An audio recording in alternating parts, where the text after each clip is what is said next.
Hej, velkommen til vores projekt om mikroorganismer. Mit navn er Markus G. Petersen, og det her det er... Yes, vi kører bare ud af. Her kan I se vores lærer, der står lige og brænder kniven og skærer brættet af for at dræbe nogle af bakterierne. Det er ikke så effektivt, fordi at flammen når ligesom ikke hele vejen rundt over det hele, så der vil jo stadig være bakterier på skærebrættet.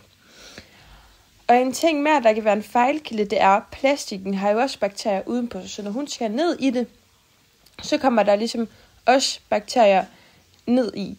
Så i princippet, selvom vi har brændt det af, så er det jo ikke 100% optimalt, og derfor kan der godt komme bakterier i det. Ellers så skærer hun det bare ud i stykker, så vi alle sammen kan få nogen, og begynde på det forsøg, vi egentlig er blevet sat til.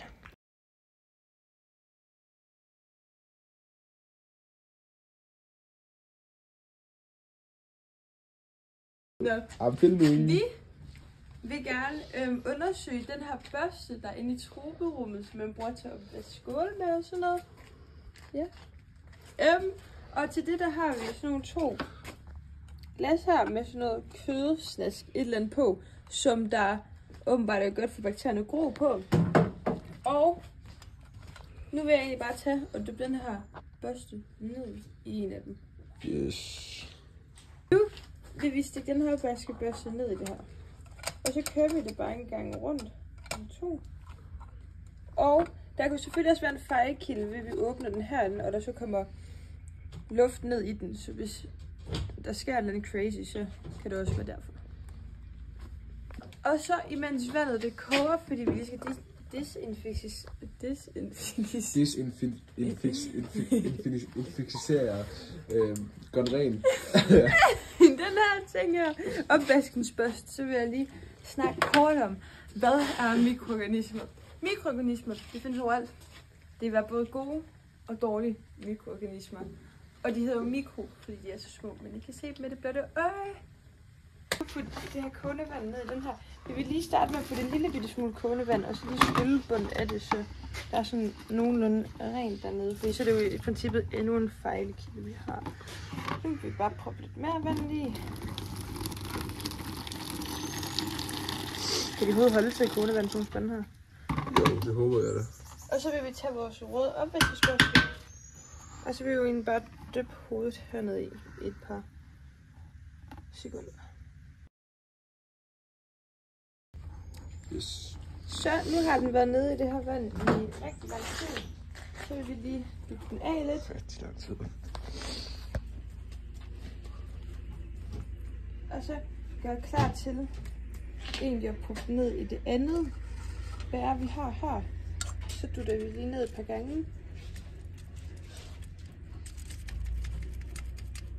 Det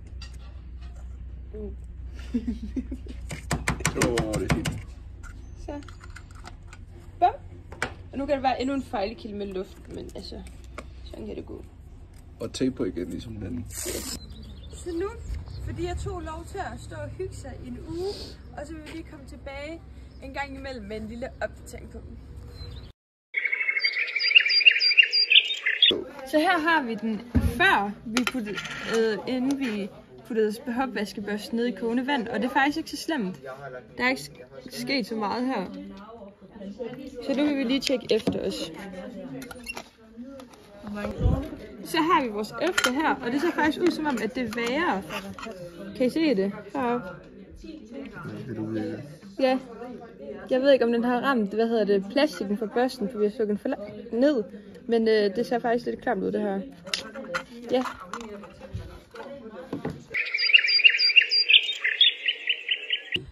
En af de steder, hvor der er rigtig mange mikroorganismer her selv, det er for eksempel ensilagen. Kom med og se. Det er jo det her, vi fodrer vores dyr med. Så sådan noget her. Kan I se det? Der er smuk i. Så der er rigtig mange mikroorganismer i det her. Ensilage, det bliver jo lavet ved, at vi sammenpresser det og kører over det, når vi sætter nogle lag. Og det er fordi, vi gerne vil have mælkesyren i det her. Noget vi ikke vil have i ensilagen, det er smørsyre. Det gør jo, at ensilagen bliver dårlig, ligesom den så bliver nogle steder her. Der bliver lidt muggen. Så det er faktisk lidt noget skidt noget, det her. Yes. vejen. Det er faktisk placeret rigtig dårligt her til gården, fordi hvis vi ser herover, der har vi vores lade, hvor vi blander foder, og herover der er vores ensilagestak. Så Maj, den er lige her i midten, og når det regner rigtig meget, så fordi der ikke er noget, altså bare jord derovre, så bliver der rigtig mudret. Så det hele, det blander sig egentlig, alle de her mikroorganismer fra lorten, de blander sig med alt andet. Så her er den sgu ikke sat særlig optimalt, men vi vil gerne have møjt, så vi kan sprede det på vores marker som gødning. Så det er jo lidt sådan 50-50 what to do. Så vores konklusion, den er, at i princippet så kunne man ikke se så meget på vores forsøg, altså inden vi puttede det ned i det kogende vand, og vi tror, det er fordi, at vi kom til at trykke for hårdt nede i nummer 2, for den var meget mere smadret. Så det vil sige, at hvis vi kom til at ramme plastikken, der er over børsterne, så er der også kommet andre bakterier på.